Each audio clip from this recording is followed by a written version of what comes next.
먹고 살기 위해 허덕이다가 갑니다만 풀지 못하고 끝까지 숙제로 아는 채 넘어가는 난제들이 참 많이 있습니다. 그 가운데서 우리 인생에게 가장 본질적인 문제라고 할 수 있는 몇 가지 난제에 대하여 많은 사람들이 대답을 전혀 찾지 못하고 우왕좌왕하다가 끝납니다. 예를 들면 왜 사람은 죄인인가? 또 죽음은 어디서 왔는가? 왜 예수 믿는 것만이 구원의 길이냐? 하는 이런 문제들 사람들이 풀지 못하지요. 종교나 철학의 지혜를 가지고도 못 풉니다. 정치와 군사의 힘을 가지고도 해결 못합니다. 과학과 경제의 발전으로도 그들은 진리를 얻지 못합니다. 오직 예수 그리스도 앞에 나와야만이 여기에 대한 명확하고 확실한 진리를 얻을 수 있습니다. 오늘 우리가 이런 점에서 하나님의 말씀을 펴놓고 가장 어려운 난제에 대해서 시원하게 대답을 얻을 수 있는 축복을 누리게 되었다는 거 우리 기뻐해야 합니다. 본문을 보면 주님께서는 아담과 우리와의 관계를 가지고 먼저 설명하시고 두 번째는 예수 그리스도와 우리와의 관계를 가지고 설명을 해줍니다. 진리를 알면 진리가 우리를 자유케 한다고 했습니다. 하나님의 말씀을 바로 깨달으십시오. 진리를 바로 배우십시오. 그 진리 위에 바로 서십시오. 그러면 그 진리가 우리를 모든 불안에서 자유케 합니다. 우리로 하여금 의심에서 자유케 합니다. 우리로 하여금 방황하는 데서 자유케 합니다. 그러므로 오늘 이 시간 본문의 주의를 좀 하시기를 바랍니다. 너무 많은 진리를 담고 있는 광범위한 또 깊은 본문이기 때문에 제가 설명하는데 좀 애로가 있습니다. 그러나 주의해서 보시면 성령께서 인도해 주시리라고 봅니다. 먼저 아담과 우리와의 관계를 가지고 주님은 어떻게 대답하시는가? 무슨 대답? 사람이 왜 죄인인가? 죽음은 어디서 왔는가? 하는 문제에 대한 대답을 하고 계십니다. 12절을 봅니다. 이러므로 한 사람으로 말미암아 죄가 세상에 들어오고 죄로 말미암아 사망이 왔나니 이 한 사람이 누굴까? 성경을 그런 대로 읽고 아시는 분들은 이거 아담을 이야기하는구나 하는 것을 금방 깨달을 수 있을 것입니다. 아담 한 사람 때문에 죄가 세상에 들어왔고 그 죄 때문에 죽음이 왔다는 이야기입니다. 창세기 2장으로 넘어가면 하나님께서는 아담을 창조하신 다음에 그를 에덴 동산 가운데 부르시고 그 앞에서 직접 아담을 대면하여 말씀합니다. 동산 각종 나무의 실과는 네가 임의로 먹을 수 있지만 선악을 알게 하는 나무의 실과는 먹지 말라. 네가 먹는 날에는 정령 죽으리라.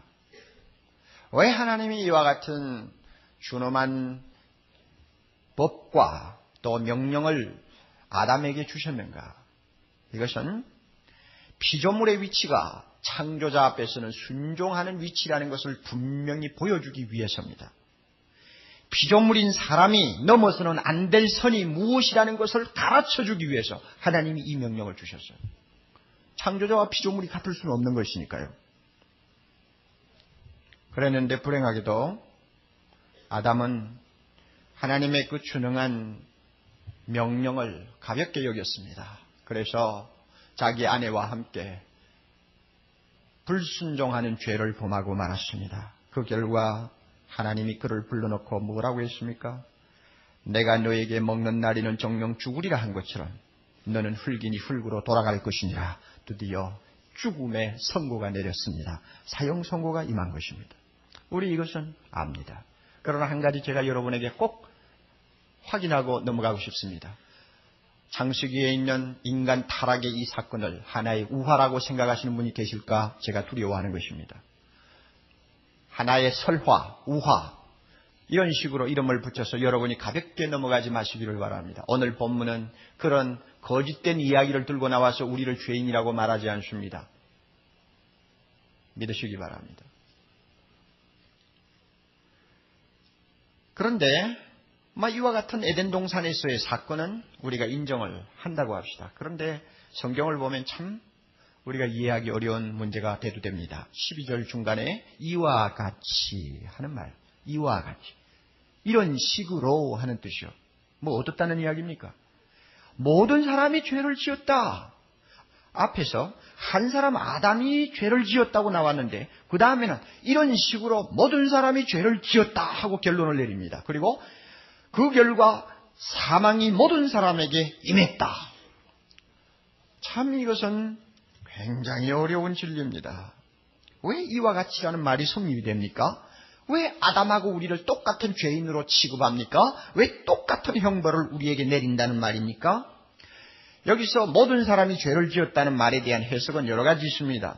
대표적인 예를 들면은 모든 사람이 죄를 지었다 무슨 뜻이냐? 모든 사람이 아담이 받은 형벌을 받았다 하고 해석하는 사람이 있습니다. 또 하나는 아담이 죄를 지어 부패해버린 그 본성을 우리가 유전적으로 물려받았다 하는 해석을 하는 분도 있습니다. 또 하나는 아담이 죄 짓는 것을 보고 그 행동을 그 후손들이 본받았다 하는 의미로, 즉 아담을 카피했다고 하는 의미로 해석을 하기도 합니다.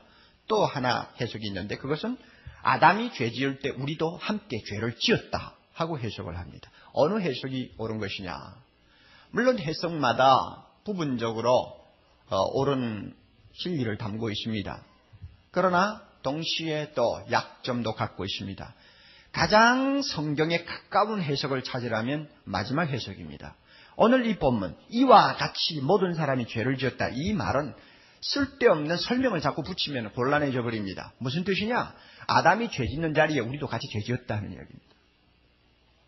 아담이 죄 짓는 자리에 우리가 있었고 그 죄를 함께 지었고 그 결과 아담이 하나님 앞에 받은 벌을 우리 모두가 함께 받았다는 이야기입니다. 다른 쓸데없는 설명 붙이면 안 돼요. 그러면 여기 보세요. 모든 사람이 죄를 지었다. 이 지었다는 말이 옛날 이야기지 지금 이야기가 아니지 않습니까? 왜 동사가 헬라어로 말하면 꼭 한 번 있었던 사건을 가리키는 일회성 단순가거니까 그렇습니다. 지금 우리가 범하는 죄를 논하는 것 아니에요. 앞으로 우리가 범할 어떤 죄를 논하는 것 아닙니다. 과거에 언젠가 한 번 범했지 않느냐 하는 딱 한 번 일어난 사건을 놓고 이야기합니다. 그것이 모든 사람이 죄를 지었답니다. 그러니까 우리가 언제 지은 죄를 이야기합니까? 언제 지었다는 이야기요? 뭐 세상에 태어나서부터 지금까지 죄만 짓고 살았는데 언제 지은 죄를 이야기한다는 말입니까? 이것이 바로 아담의 죄가 우리의 죄가 되었다는 것을 나타냅니다. 그래서 19절도 보면 아담이 순종치 아니함으로 많은 사람이 죄인이 되었다. 아담이 순종치 아니함으로 많은 사람이 죄인이 되었다. 죄인이 되었다. 많은 사람이 누구요? 모든 사람이 죄인이 되었다. 이것도 각오입니다. 그러니까 언제 죄인이 되었다는 말이요? 아담이 범죄할 때 우리가 함께 죄인이 되었다는 이야기죠. 이런 의미에서 우리가 분명히 알아두어야 합니다. 사랑하는 형제자매 여러분, 우리 인간이 죄인이라고 하는 것은 우리가 뭐 악을 행하고 안 행하고의 행위 문제 이전의 것입니다. 숙명적으로 우리 모두가 죄인이라는 의미입니다. 죄를 지어서 죄인이라기보다는 죄인이기 때문에 죄를 짓는다는 이야기입니다. 어떻게 그렇게 됐나요? 아담이 죄 지을 때 우리가 함께 그 자리에서 죄를 지었기 때문에 나타난 결과입니다. 신학적으로 이것을 원죄라고 말합니다. 원죄, 참 받아들이기 어려운 교리입니다. 더욱이 지적 수준이 높은 우리 현대인들은 이 원죄 소리만 하면 얼굴을 막 찌푸립니다. 그래서 파스칼이 유명한 팡세에서 바로 이야기를 했어요.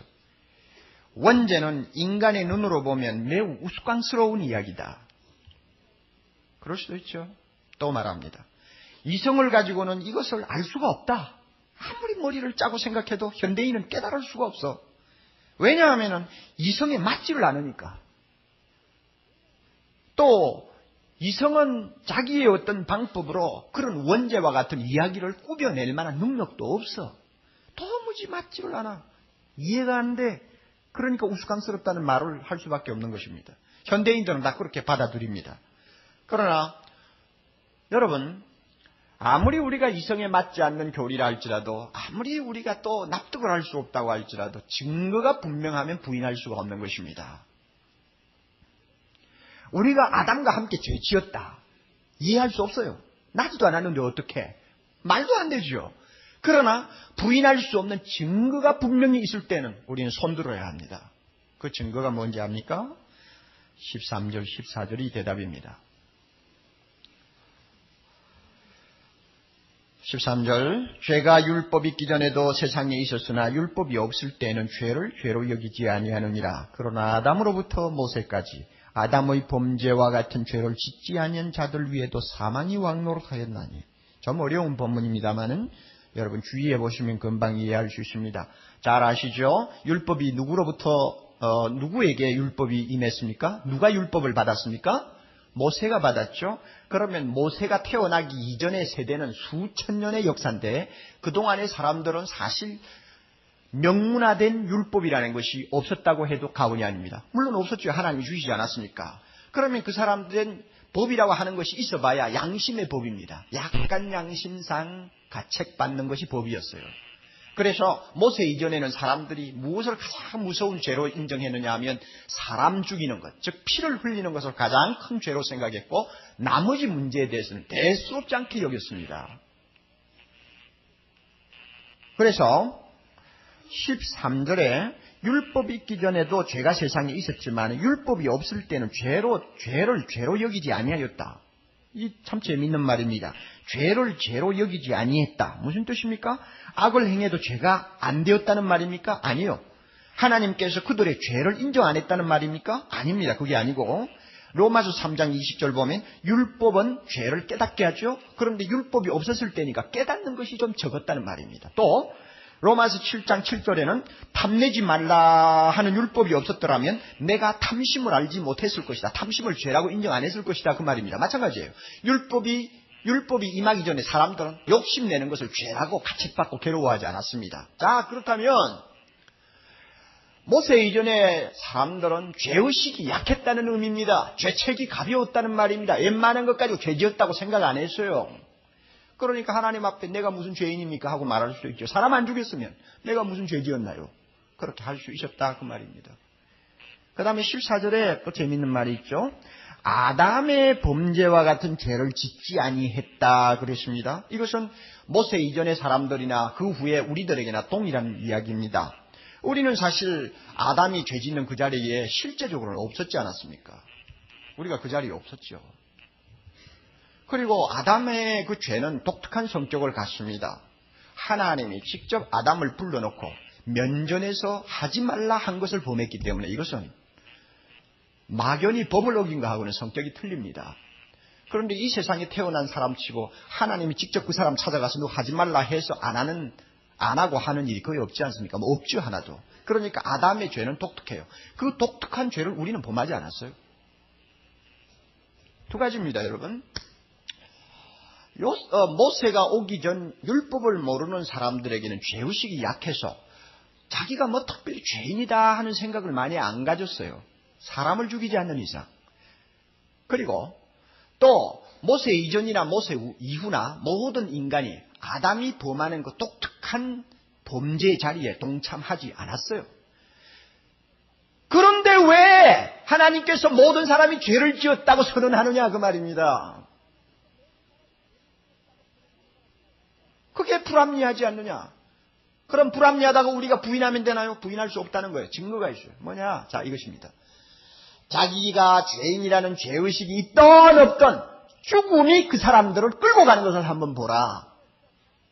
아담이 죄 짓는 자리에 없었다고 스스로 변명하는 사람들도 다 죽지 않느냐? 죽는 것을 보면 모두가 다 아담과 함께 죄를 범했다는 사실을 증명하는 것이다. 왜? 죽음이라는 것은 아담이 범죄함으로써 하나님이 내리신 벌이니까. 왜 그 벌을 받느냐 말입니다. 죄 안 지었으니 그 벌도 임하지 않아야죠. 아담의 죄에 동참하지 않았다면 안 죽어야죠. 그런데 왜 죽느냐 그 이야기예요. 왜 죽어? 죽는 것은 같은 죄를 범했다는 이야기입니다. 여러분, 세상에 갓 태어난 어린아이가 가끔 죽는 일이 있습니다. 뭐 2, 3개월 되는 핏덩어리가 무슨 죄가 있어요? 거짓말을 했나요? 뭐 남을 미워나 했나요? 눈을 한번 흘겼나요? 무슨 나쁜 짓을 했나요? 그럼에도 불구하고 어쩌다 죽어요. 왜 죽습니까? 죄도 안 범했는데 왜 죽느냐고요? 설명할 수 있어요? 오늘 이 본문에 비추어 보면 왜 죽습니까? 여러분 대답하십시오. 왜 죽어요? 허허. 왜 죽습니까? 여러분 그거 대답 못하면 성경에 대해서 여러분 아직도 깜깜이에요. 그런 사람은 자기가 죄인이라는 거 절대 인정 안 합니다. 왜 죽어요 어린애가? 죄인이니까 죽지. 왜 죄인입니까? 대답하십시오. 죄를 범했으니까 죄인이지. 언제 범했나? 임신한 뱃속에서 범했나? 아니요. 언제 범했다는 거예요? 아담이 죄 지을 때 그 애가 함께 죄 지었다는 것입니다. 참 기막힌 이야기죠. 누가 이 증거를 부인할 수 있어요? 죄 없으면 안 죽어야 될 거 아니야. 죄를 안 지은 어린애가 왜 죽어? 살아야지. 근데 왜 죽느냐 말이야. 어떻게 그것을 대답하느냐 그 말입니다. 성경 진리만이 대답할 수 있어요. 뭘 가지고 그걸 설명할 수 있나요? 하나님의 말씀만 가지고 대답할 수 있고 설명할 수 있어요. 여기에 죽음이다. 사망이 임했다는 이 사망은 육적 죽음과 영적 죽음을 전부 포함하는 총체적인 죽음을 말합니다. 그리고 육신의 죽음은 영적 죽음의 심벌이라고 할 수 있습니다. 사람이 한번 죽는 것은 정하신 것이라고 했습니다. 우리가 아담의 후손이죠? 죄인의 후손이죠? 그러니까 죽기 위해서 태어납니다. 왜? 아담의 죄에 동참했기 때문에 그렇습니다. 출생이 뭐냐? 죽음의 시작이죠. 셰익스피어가 말한 말이 옳아요. 죽음을 제외하고는 아무것도 우리의 것이라고 부를 것이 이 세상에 없다고 그랬습니다. 참 분명한 우리의 소유가 있다면 죽음입니다. 그것은 한 사람도 빠짐없이 평등하게 가지는 또 누리는 재산입니다. 파리에 가서 살고 있는 어느 자매가 저에게 와서 목사님, 누울 수도 없는 조그마한 황제의 침대를 본 일이 있습니까? 그래요. 나는 아직 못 봤다 그랬더니 아주 작은 침대가 있어서 봤는데 참 재미있어요. 그래, 왜 황제가 그렇게 조그마한 침대에서 살았다더냐 물었더니 황제가 누우면 죽을까 싶어서 겁이 나가지고 안 죽으려고, 안 죽기 위해서는 드러눕지 않으려고 일부러 조그마한 침대를 만들어 놓고 그렇게 밤낮 없이 쭈그리고 앉아 있었대요. 그래서 사실인지 거짓말인지 모르지만 작은 침대가 있으니까. 자, 뭡니까 여러분? 황제라도 죽음을 피할 수는 없고 자기의 영화와 권력으로도 죽음을 당할 수는 없어. 왜 죽습니까? 죄인이니까. 왜 죄인입니까? 아담의 죄에 동참했으니까. 그러면 여러분 의문이 생길 것입니다. 이 어떻게 해서 아담하고 우리하고 무슨 관계가 있길래 이와 같이 해놓고는 우리가 다 죄를 지었다고 하는가? 알아두셔야 됩니다. 하나님께서는 아담을 처음에 창조하실 때에 그는 자연적인 인류의 머리로, 인류의 대표로 임명하셨습니다. 그래서 아담과 하나님, 하나님과 아담이 서로 상대하는 것이지만 아담 뒤에는 그의 허리로부터 태어날 전 인류가 다 포함이 되어 있습니다. 그래서 아담은 대표요. 따라서 하나님이 아담에게 축복하는 것은 그 후손 전부에게 내리는 축복입니다. 하나님께서 아담에게 복을 주시며 이르시되 생육하고 번성하여 땅에 충만하라. 땅을 정복하라. 모든 생물을 다스리라. 이 축복 아담만 혼자 독차지하는 거예요? 아닙니다. 그 후손 전부가 그 복을 받게 돼 있어요. 왜? 아담이 대표니까. 대표로 받았어요.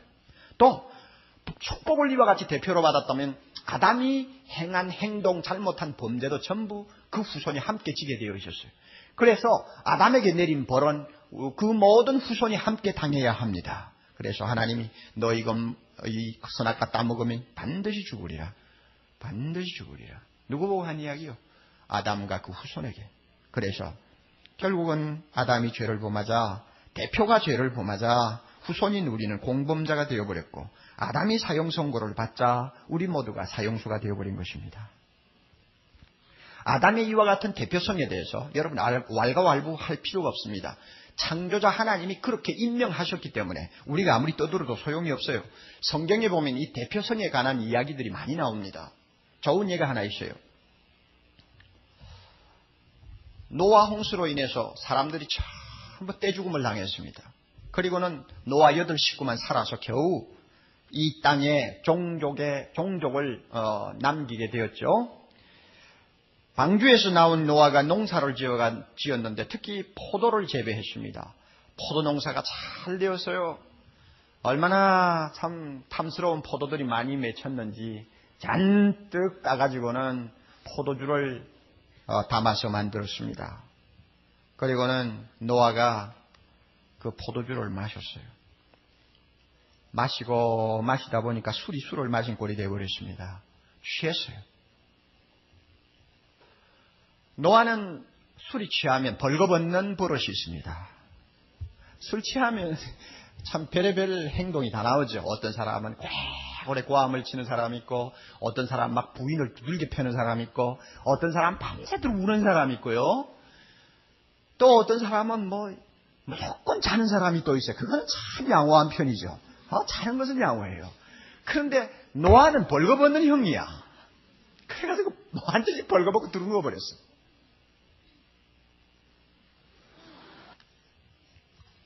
가끔 가다가 이런 일이 일어납니다. 벌거벗고 누워버렸어요. 그런데 그 세 아들이 있었는데 함이라고 하는 아들이 갑자기 집으로 왔다 보니까 아버지가 벌거벗고 누워 있습니다. 그러면 아들이면 어떻게 해야 되겠습니까?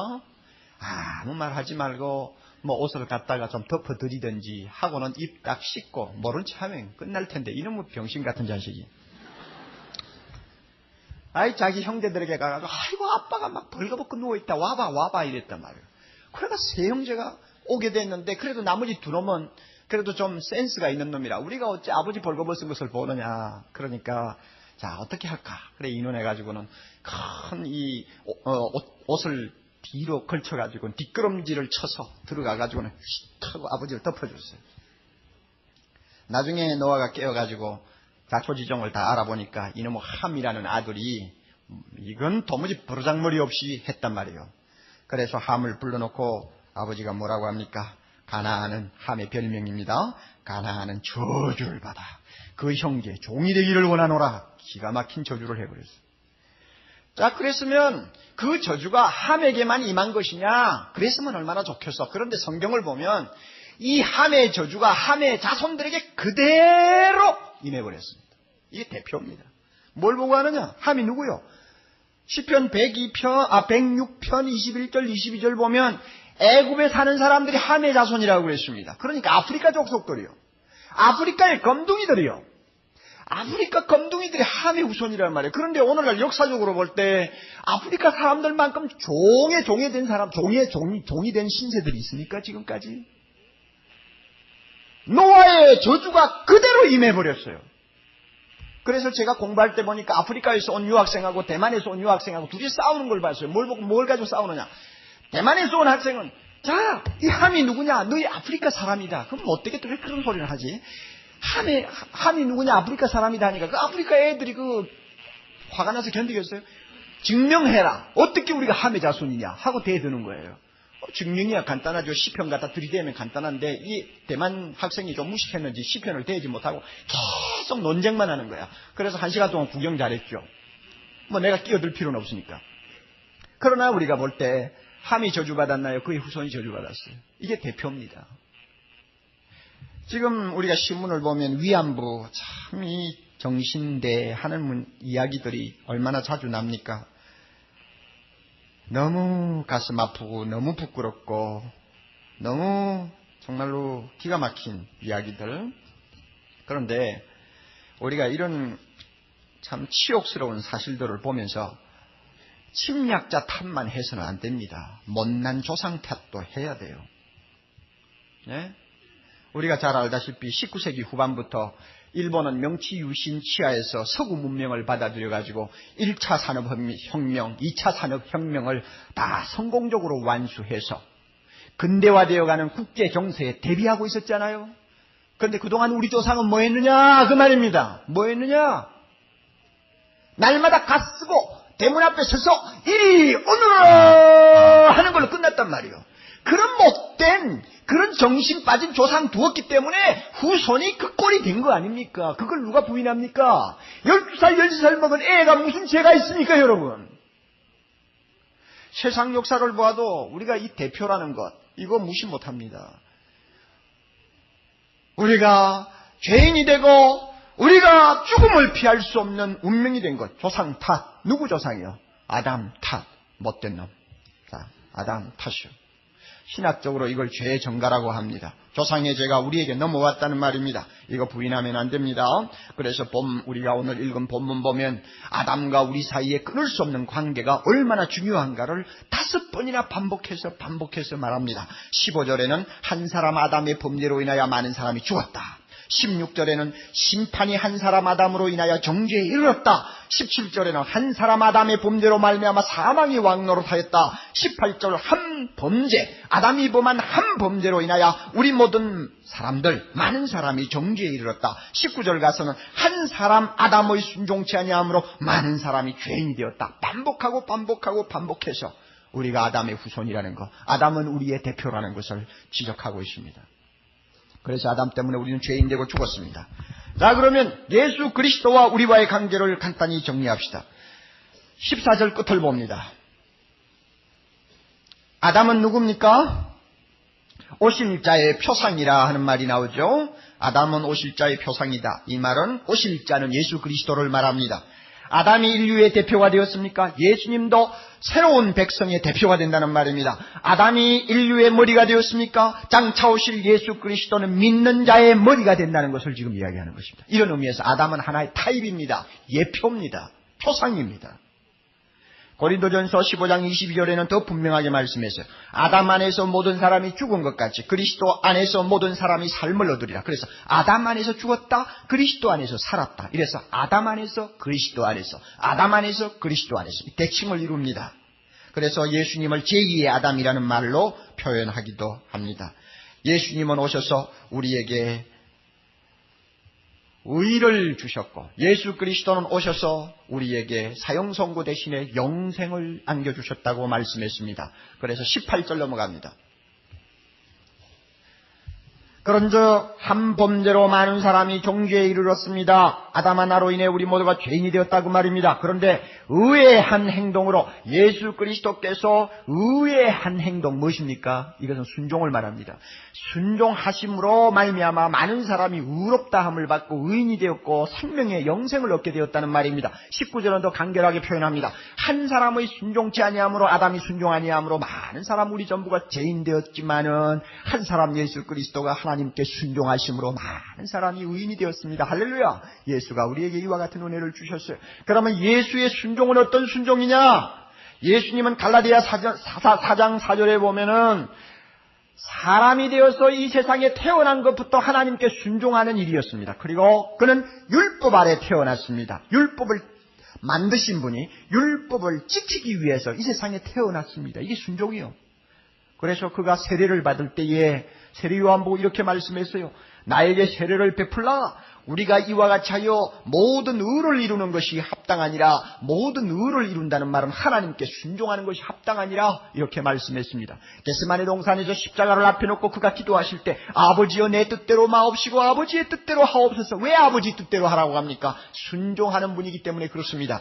아담은 자기 뜻대로 했지만은 예수 그리스도는 아버지 뜻대로 순종했습니다. 왜 순종했습니까?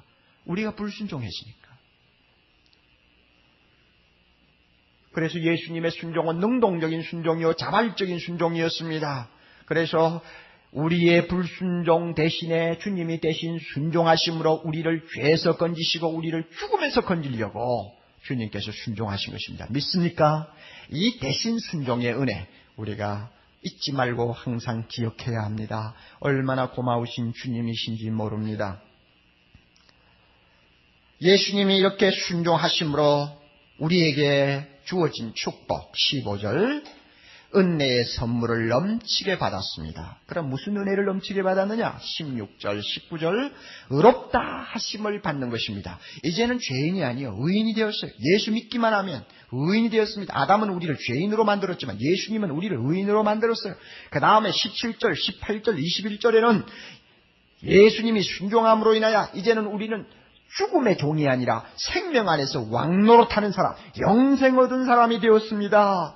여러분, 아담과 예수 그리스도 얼마나 대조적입니까? 하나는 죄를 가져왔고 하나는 의를 가져왔고, 하나는 우리를 죄인의 신분으로 만들었고 하나는 우리를 의인의 신분으로 만들었고, 하나는 우리에게 죽음을 불러왔고 하나는 우리를 영원히 살리는 축복을 주었습니다. 이거 얼마나 놀라운 일이요. 그러므로 여러분, 이 둘을 놓고 어느 한쪽이라도 부인을 한다든지 의심을 하면 안 됩니다. 아시겠어요? 무슨 말인지 압니까? 만약에 우리가 아담이 우리의 대표가 되고 그래서 그가 죄를 범함으로 우리가 죄인이 되었다는 거 부인해버리면 예수가 우리의 대표가 되어서 그가 순종함으로 우리가 의인이 됐다는 것을 믿을 수가 없습니다. 아담의 관계를 의심하면 예수의 관계도 의심해야 됩니다. 아담의 한 일이 그의 후손된 우리에게 정죄와 죽음이라는 확실한 결과를 가져왔듯이 그리스도께서 하신 일이 그의 믿음의 자녀된 우리에게 승리와 영생이라는 확실한 결과를 가져왔다는 것을 우리는 믿어야 합니다. 아담 안에서 우리에게 일어난 일이 사실이라면 누구 안에서 일어난 것이 사실입니까? 그리스도 예수 안에서 일어난 모든 것이 사실입니다. 공식과 같아요. 따라서 여러분, 어느 쪽을 더 믿기가 쉽습니까? 예수 그리스도 안에서 일어난 일을 믿기가 더 쉽습니까? 아담 안에서 일어난 일을 더 믿기가 쉽습니까? 아담 안에서 일어난 일을 더 믿기가 쉽습니다. 왜냐하면 죽음이라는 분명한 증거가 있으니까요. 그러니까 아담에게서 일어난 일, 그 결과를 믿습니까? 그렇다면 예수 때문에 일어난 그 일과 결과 우리 믿어야 됩니다. 이것 때문에 아담의 문제를 우리가 바로 받아들이면 예수를 믿는데 참 쉽습니다. 어렵지 않아요. 아담 안에서 죄인 되었습니까? 믿습니까? 그렇다면 예수 안에서 뭐가 됩니까? 의인 됩니다. 대답하십시오. 중요한 거예요. 아담 안에서 죽은 거 믿습니까? 믿습니까? 그렇다면 예수 안에서 어떻게 됩니까? 살았습니다. 한쪽이 확실합니까? 다른 쪽도 확실합니다. 믿어야 돼요. 여기에서 우리에게 강한 확신이 생깁니다. 사랑하는 형제자매 여러분, 예수 믿습니까? 믿는 자는 아담 안에서 예수 안으로 옮김을 받았습니다. 믿습니까? 믿는 자는 이제 하나님 앞에 죄인이 될 수가 없습니다. 아담 안에 있어야만이 죄인입니다. 그러나 예수 안에 있는 사람은 죄인이라고 말할 수가 없습니다. 죄를 조금도 알지 못하는 자처럼 하나님은 우리를 의인으로 받아들입니다. 예수님의 순종이 나의 순종이 되었기 때문입니다. 서롱 내일 내가 무슨 죄를 범할지 모릅니다. 범할 것입니다. 분명히 범할 거요. 그러나 그것은 죄인으로 범하는 것이 아니라 의인으로 죄를 범하는 것입니다. 나의 신분이 틀려요. 의인의 신분으로 잘못을 범하는 것입니다. 내가 서로 잘못해서 죄를 범한다 할지라도 그것은 어디까지나 하나님의 자녀로서 잘못을 범하는 것이지 마귀의 자손, 아담의 자손으로 죄를 범하는 것 아닙니다. 믿습니까 여러분? 이거 믿어야 돼요. 내가 잘못을 범할 수 있으면 그것은 하나님의 사랑에 대한 거역이지 율법에 대한 거역이 아닙니다. 따라서 우리는 이미 예수 안에 있기 때문에 죄를 범해도 죄인의 행위가 아니고 하나님의 자녀의 행위입니다. 얼마나 다릅니까 여러분? 내 자식이 잘못한 거하고 나하고 관계없는 애가 잘못한 거하고 틀리지 않아요. 틀려요. 왜냐? 우리가 예수 안에 있기 때문입니다. 이와 같은 은혜를 우리가 받았습니다. 이 놀라운 은혜를 주신 하나님을 찬양해야 합니다. 여러분, 예수 믿는 자는 사망이 이제 절대로 우리를 지배하지 못합니다. 아담 안에 있을 때는 죽음이 우리를 지배했습니다. 우리는 그의 종이 되었습니다. 그러나 예수 안에 들어온 이상 사망은 우리를 지배하지 못합니다. 생명이 영생이 우리를 지배합니다. 믿습니까? 그래서 고린도전서 15장 55절부터 57절 사망아 너의 이기는 것이 어디 있느냐? 사망아 너의 쏘는 것이 어디 있느냐? 사망에 쏘는 것은 죄요 죄의 권능은 율법이라. 그러나 우리 주 예수 그리스도로 말미암아 우리에게 사망을 이기게 하신 우리 하나님께 감사하자 그랬습니다. 여러분 예수 믿습니까? 절대로 여러분은 죽지 않습니다. 무슨 소리 하나? 안 죽어? 안 죽어요? 절대로 죽지 않습니다. 믿습니까? 이렇게 좋은 메시지를 전하는데도 멍하고 앉아 계시면 어떡해. 여러분 절대로 죽지 않습니다. 믿습니까?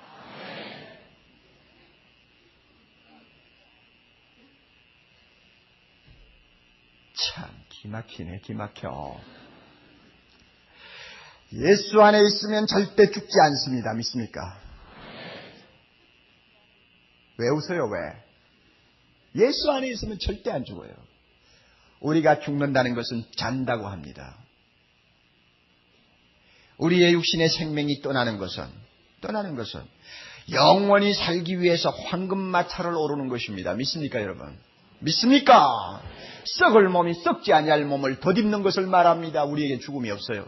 예수에게는 죽음이 없어요. 왜? 그는 생명이기 때문에.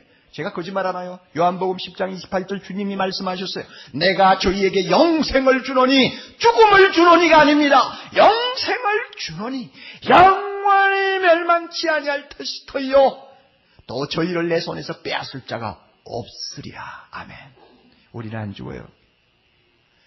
사랑하는 형제자매 여러분, 우리를 아담 안에 두지 아니하고 생명 되신 예수 안에 우리를 불러들이신 우리 하나님을 찬양합시다. 우리를 대신하여 하나님께 전적으로 순종해 주셔서 아담의 불순종으로 인해서 온 모든 형벌을 면제시켜 주신 우리 예수 그리스도를 찬양합시다. 얼마나 좋으신 분인지요.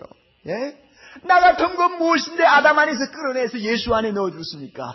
나 같은 건 무엇인데 죽음의 굴레에서 벗어나게 해서 영원한 생명을 누리게 했습니까? 여러분, 이 큰 은혜를 받은 사람이 하나님의 자녀입니다. 우리는 아담의 후손이 아니에요. 이제는 예수의 자녀예요. 이 큰 축복 주신 우리 하나님께 찬송하고 영광 돌려야 되겠습니다. 우리 다 같이 찬송 하나 부르겠습니다. 새로 산 기쁨으로 찬양 여러분이 내시기를 바랍니다. 새로 산 기쁨으로 찬양. 옛날 기쁨으로 찬양에는 없어요. 72장. 수요일 우리가 모여가지고 찬양 예배를 드릴 때 자주 가끔 불렀던 찬송인데 그 내용을 보면 사람을 보고 세상을 볼 때마다 우리는 만족을 못하고 실망할 때가 많았죠. 왜냐하면 세상에는 죽음밖에 없으니까, 죄밖에 없으니까.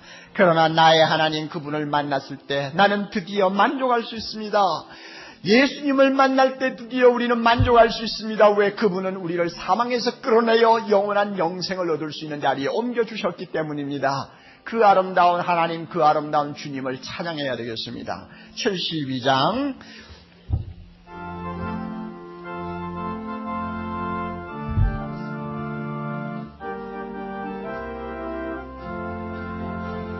사람을 보며 세상을 볼 땐 만족함이 없었네.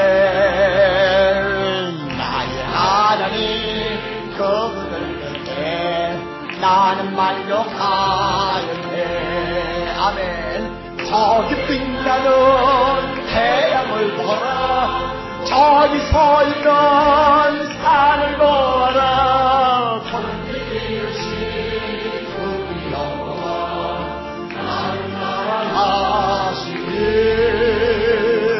나의 하나님 영광으로 나는 만족하는데 위로 올라가서 사람을 보며 세상을 볼 때 만족함이 없었는데 나의 예수님 그분을 볼 때 나는 만족하였네.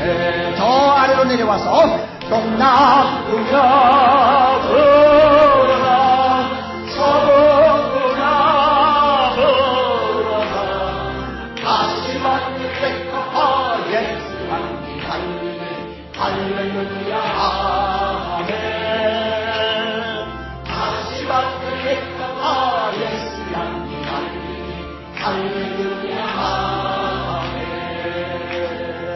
할렐루야 아멘. 말씀 듣고 찬송하면 우리에게 새 힘이 생깁니다. 오늘 아침에 나오실 때 아주 기분 나쁘게 나오신 분이 있어요. 기분 나쁘게 나온 분 계시면 이 시간 그분들만 좀 부릅시다. 굉장히 기분 나쁜 날.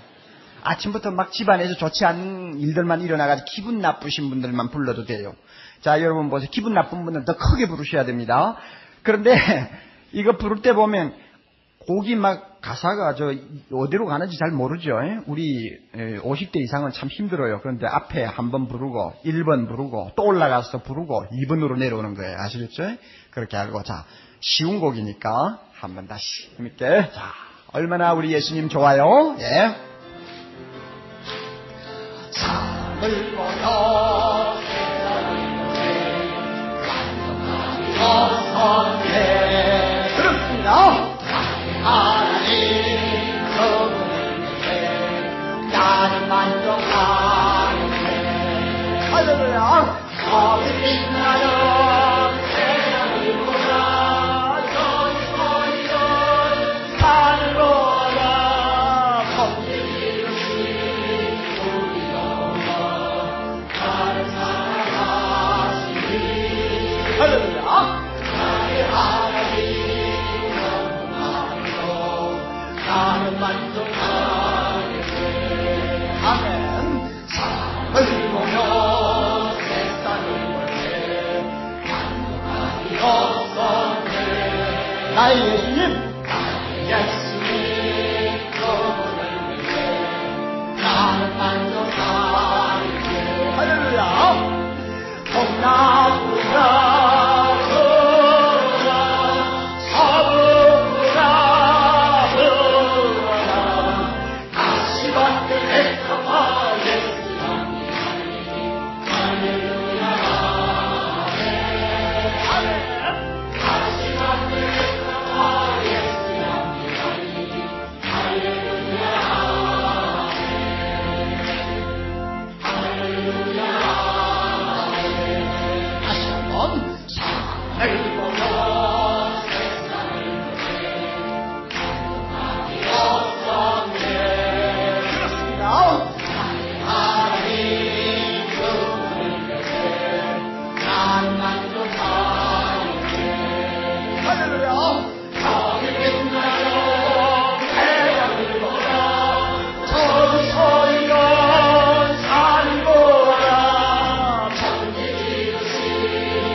형제들하고 비교실 삶을 보며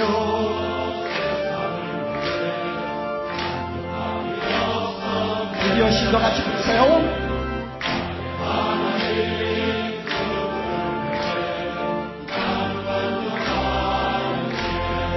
할렐루야.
할렐루야.